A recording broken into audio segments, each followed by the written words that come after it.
Well, Mr. Speaker, here we are again. Last night, the Rules Committee, under its new chairman, Mr. McGovern, voted to bring 4 spending bills to the House floor.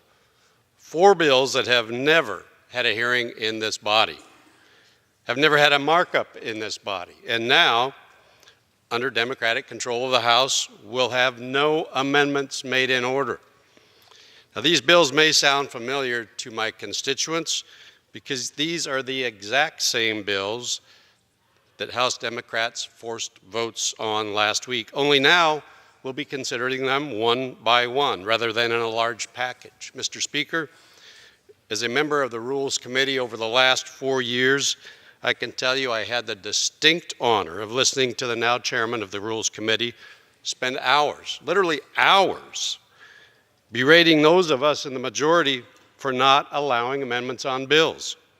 And so, Mr. Speaker, you can understand my full expectation as the Democrats took control of this body that we would be seeing open rules, allowing for vigorous debate on amendments and healthy open dialogue and transparency on these important pieces of legislation. But unfortunately, that is not the case.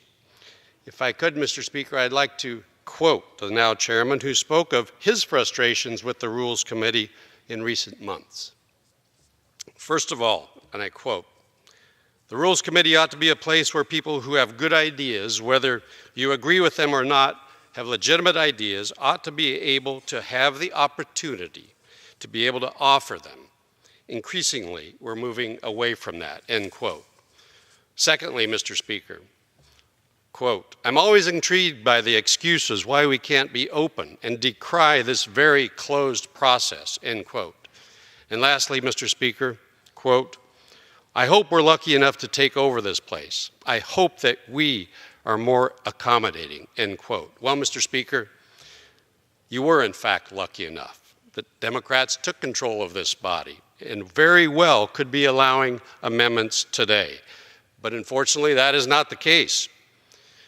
For instance, last night, I offered 3 amendments to 2 of the bills before us, all 3 of which, were accepted unanimously in the 115th Congress in the House Appropriations Committee, again, on a bipartisan basis. Unfortunately, the chairman isn't allowing a single amendment on the Republican or Democrat side to be offered on any of these 4 bills, including bipartisan amendments like those that I had offered.